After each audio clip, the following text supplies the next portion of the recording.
Hi there, I'm Chris Dashew. I'm Mike White.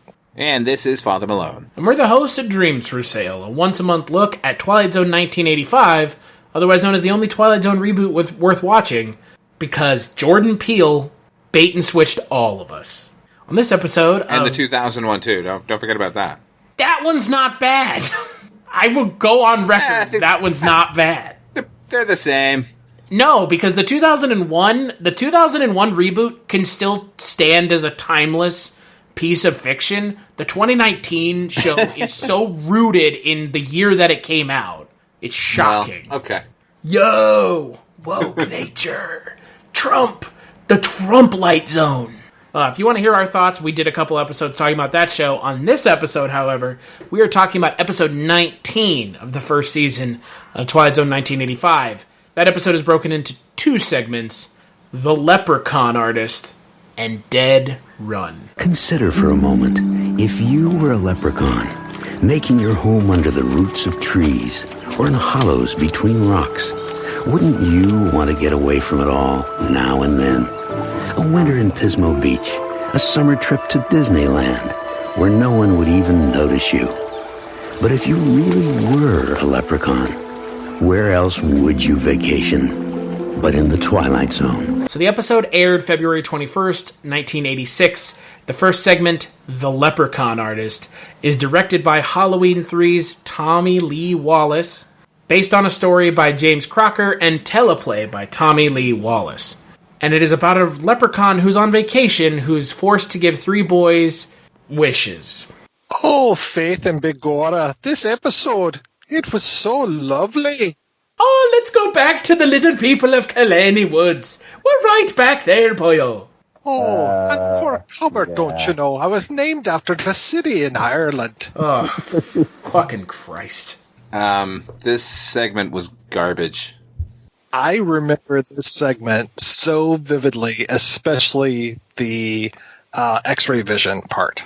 So good. I like that.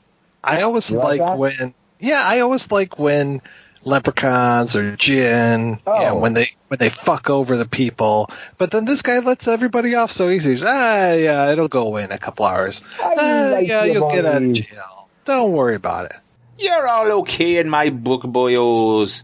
You may be keeping me here against my will and feeding me chocolate and candy, but I love you still. I'd rather have a Pork couple Huberts. potatoes and some four-leaf clovers. Like, what is this show's obsession with bad Irish accents? You know, and what the funny thing about that is Tommy Lee Jones did Halloween 3, which has an Irish villain in Conal Cochran, one of the better villains of the 80s as far as I'm concerned, and gave a view of the Irish that was certainly not being trafficked at in children's serials and most popular entertainment. So a little bit shocking that this episode came from him entirely.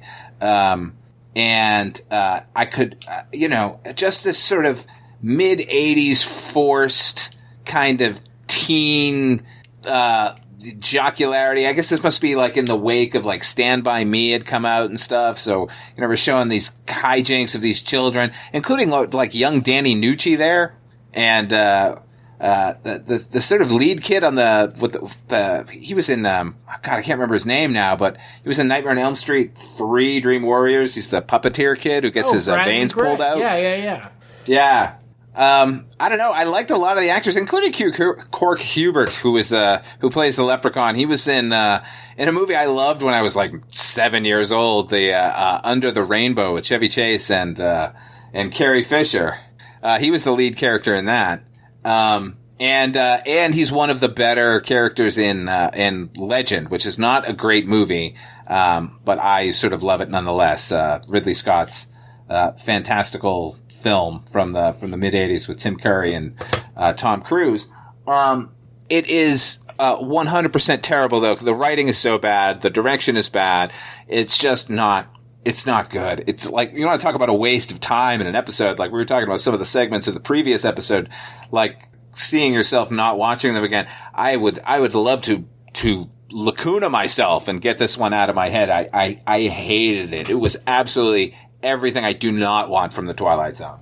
Oh, oof. And I was actually starting, when it started, I really was trying to dig it, and because I like everyone involved, including Tommy Lee Jones, and then watching it sort of slowly unravel into the schmaltz. I think even Alan Brennan, I read a quote from him saying, like, we should have killed this one at script stage. And he's absolutely right.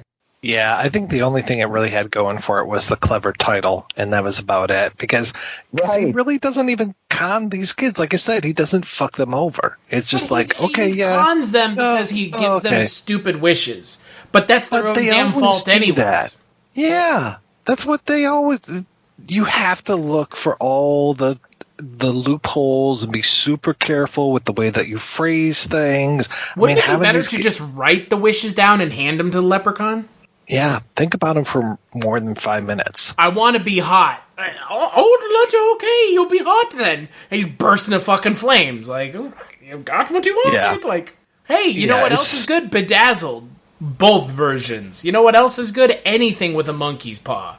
You know what else is good? Anything where the entire theme of the episode, show, movie is be careful what you wish for.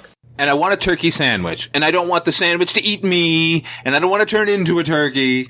It's a Simpsons thing about the monkey's paw. Like, you know, at least Homer was thinking there. Yeah, I mean, when Homer is outsmarting these kids, then you know you've got a problem. Exactly. I want a really hot car. I was like, oh God, they were just telegraphing everything. I want my parents to do everything I tell them to do. Oh, God. But nothing else. Like, oh, my God, right. Episode.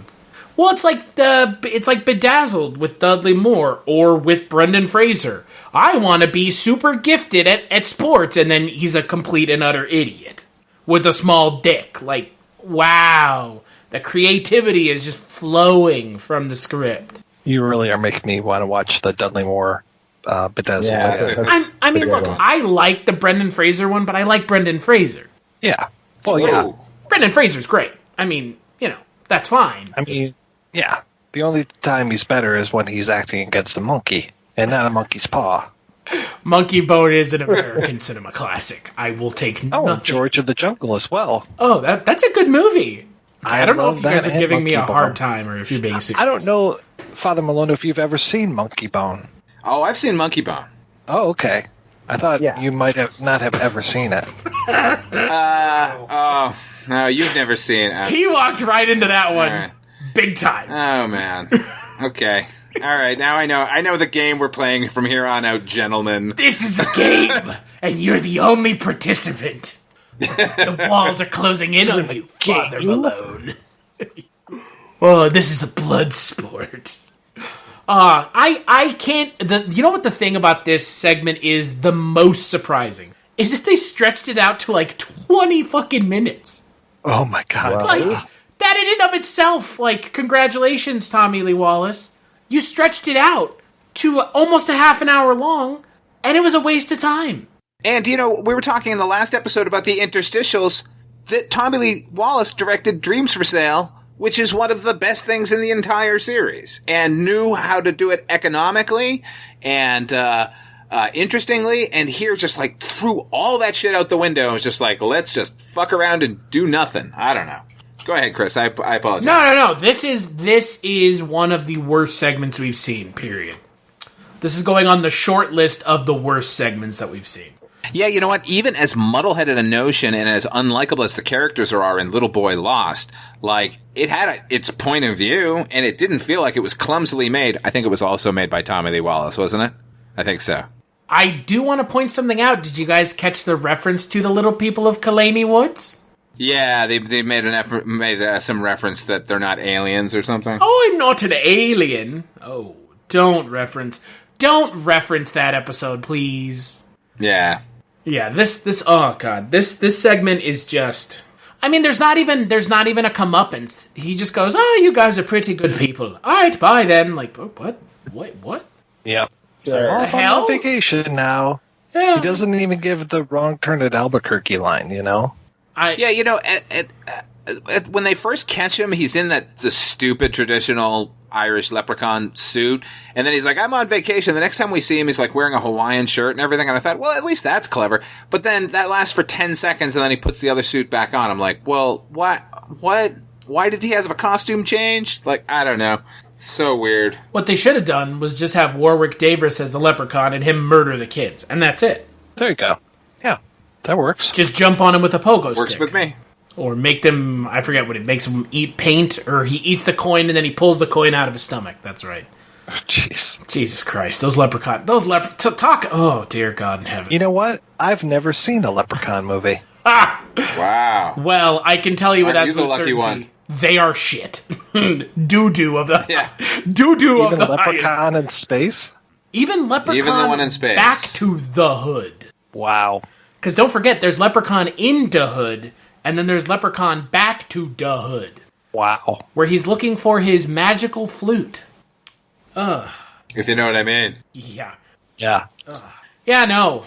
I'd rather watch Leprechaun than watch this shit again. Because this is just it's a bizarre segment. It has no purpose. It has no moral other than be careful what you wish for, which not unique. We've seen that, like we've mentioned now, 1,000,000 times, and 1,000,000 different other things that do it 2 times to infinitely more times interesting. All right, so let's talk about the final segment of this episode, Dead Run. Centuries ago, hell was reached by chalk-white horses pulling shuttered coaches, by Spanish galleons borne on black sails through uncharted seas. Legend has it, Leonardo da Vinci was once commissioned to build a flying machine to carry souls to hell, but it never returned from its maiden flight.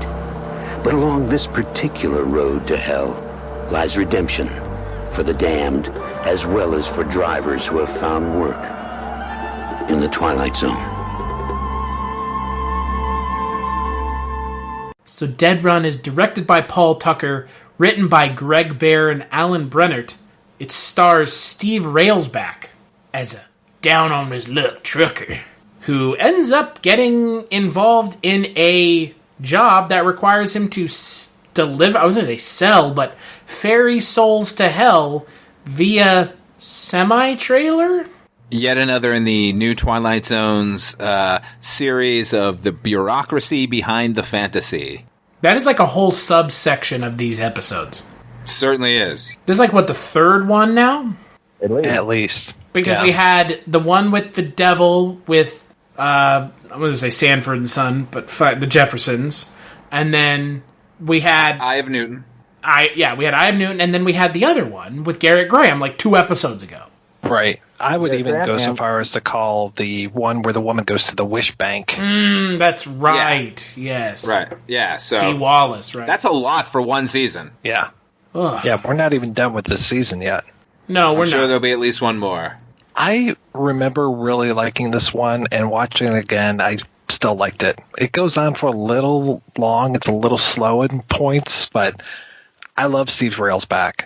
Absolutely love him. I love Barry Corbin. I love John Delancey. It was so nice to see Brent Spiner show up.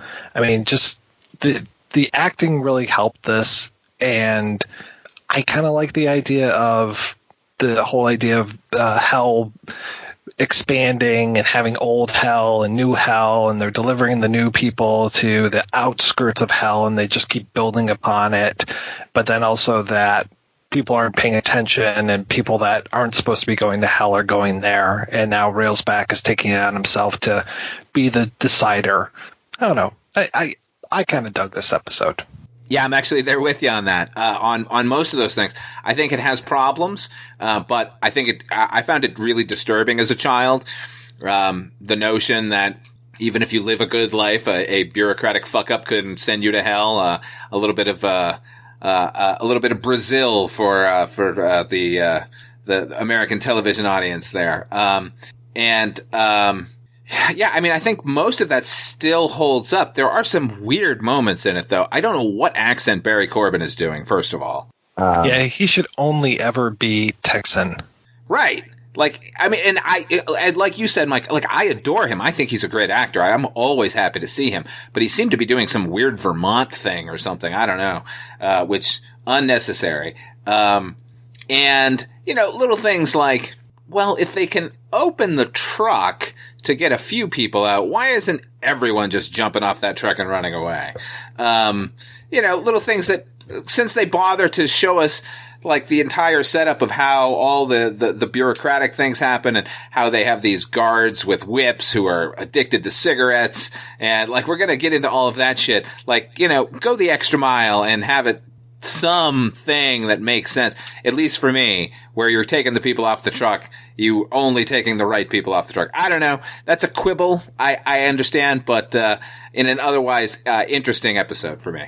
I liked most of it. I think it does, like you said, Mike. I think it drags a little bit, about 2/3 of the way through it.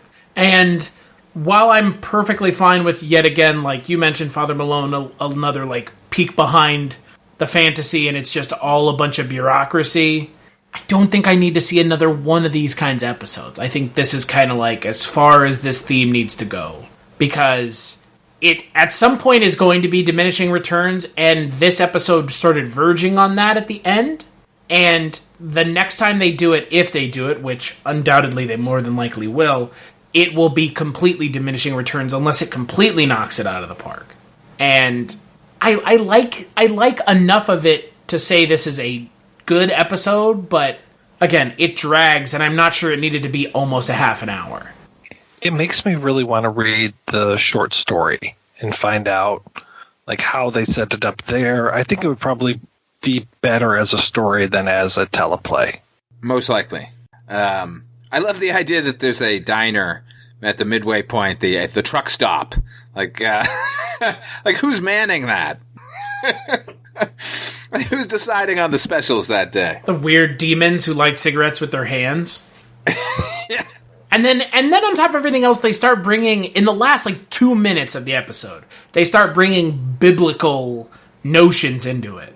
It's, rather non-religious, outright, and then all of a sudden they talk about the harrowing of hell, which is, a big part of Christian theology. And it's just, it kind of just feels a little hollow for me, because it's you don't have to bring that up. We understand the themes of this without you trying to get, really in-depth with the Bible. Uh-huh. Feels a little tacked on. Yeah, a little tacked on. I'm sure that's definitely in the short story, and it probably feels powerful with the guy thinking this thing. Like he's performing this noble deed that Jesus himself tried long ago. But, I don't know. Talk about God I think I like all the stuff with John Delancey, how sort of matter of fact and cold it is, and not at all sort of fire and brimstone. There doesn't seem to be much of that at all. It's all much worse than that somehow, which a little more scary to me. Well, you mentioned John Delancey's in this episode. Also, Brett Spiner's in this episode. Yeah, this is a prequel. Also, Eb Rose Smith is in this episode, who is best known for writing Falling Down, and he's also in one of your favorite films, Father Malone. Which? Fletch Lives. Oh, Fletch Lives. Yes, that's a great one. He's a very nice guy. I like this segment. I mean, it's okay. It's definitely better than Leprechaun-Artist, but that's about as low of a bar as humanly possible to cross. Yeah. Yeah, you guys just compared it to Little Boy Lost, so, I mean, that's at the bottom of the barrel. Yeah, that's... there you go. That's the metric that we use to determine how bad something is. Which side of Little Boy Lost does it fall upon? I do, like I said, though, I think I'm done with these kinds of episodes, these pulling back the fantastical curtain, we get it. You might be done with them, but I'm not sure if they're done with you. I know, Oh, but they certainly are not. How many seasons of the show we got? 2 more. 3? Yeah. The 80s... Guaranteed. It feels like it's feeding into this, perceived yuppiness of the 80s. There's something kind of weirdly yuppie about a bunch of people in the back of a semi-trailer all going, "Why am I here? 'Cause I'm gay?" Yep. Yeah, basically. Yep. That's what it is. In the 80s, that's how you go. Yeah, I mean, it's this Welcome weird... to the silent majority. This episode could not exist in, the 21st century. Because it would cause an uproar.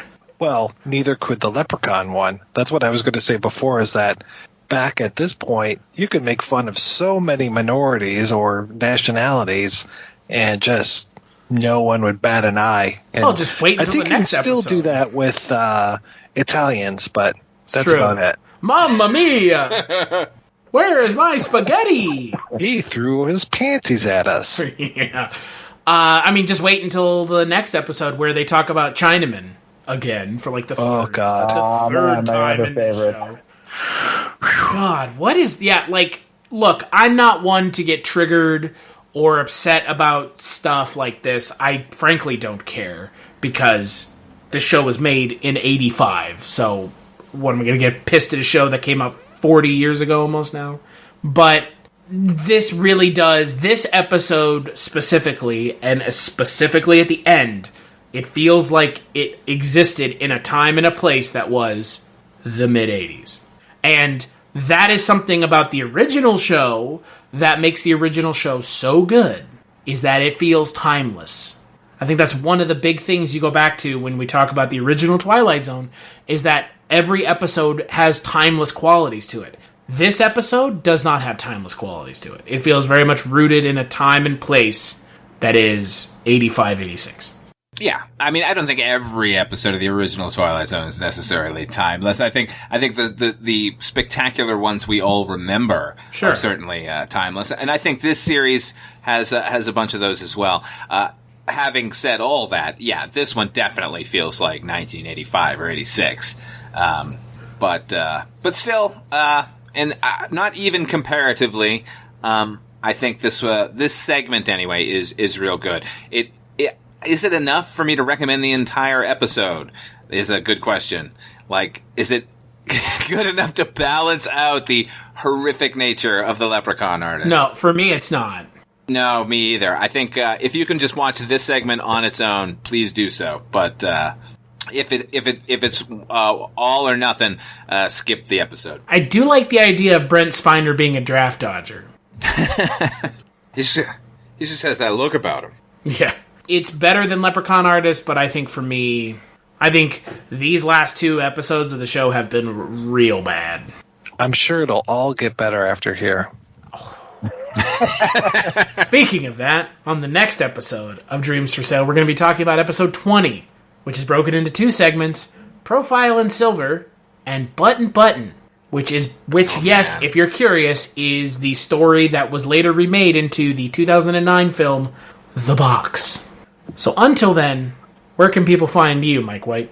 Well, you can find me over at the Projection Booth, which is available at projectionboothpodcast.com, and I do a podcast with you, Chris. I'm not sure if you realize it. It's called The Life and Times of Captain Barney Miller. I was under the impression that was just our pillow talk. Well, you think that I just talk to you sweet and lovingly about fish and Wojciechowicz and Yamana? I guess I had hoped so. Yeah, well, there is that. There's our slash fiction that we write. Yeah. But here's the thing. It's slash fiction for the Projection Booth podcast. Yeah, there you go. Yeah. And then Chris started talking and taking his clothes off. Boy, slash fiction of real people is horrifying. Speaking of guys, you're that, going to be loaded onto a truck and shipped off to the low place for that kind of conversation. Taken straight to hell, which we all would deserve if we were writing slash fiction about ourselves. Where can people find you, Father Malone? I've got a show on YouTube called You've Never Seen, which if you've never seen it, you should see it. If you have seen it, you should still see it again. That's all I'm going to say about that. You can also hear me over on the Chronicles from the Crypt podcast. That is a podcast Chris and I do about Tales from the Crypt, the early 90s HBO phenomenon. Have you thought about, though, on your YouTube series, actually picking films that people haven't seen? No. The theory going in was I'm going to pick movies that everyone has seen, and I'm going to title this ironically. He was being sarcastic. You guys are slow. Yes. Being sarcastic. He didn't actually say that we should inject disinfectants. He was being sarcastic about it. He just wanted to see what would happen. Yeah. Yeah. As for myself, you can find me on CultureCast, Scary Stories We Tell podcast, Dreams for Sale is, I don't know where that. Twilight Zone 85. That's what you're listening to. Yeah. TwilightZone85.com is where you can find more episodes of this show. We're about 2/3 of the way, 3/4 of the way through this first season. So we've done a whole lot before this if you want to go check those out. We're also on Twitter, Facebook. Big thanks as always to Roxy Drive and Neutron Dreams for the music for Dreams for Sale. And we'll catch you on the next episode.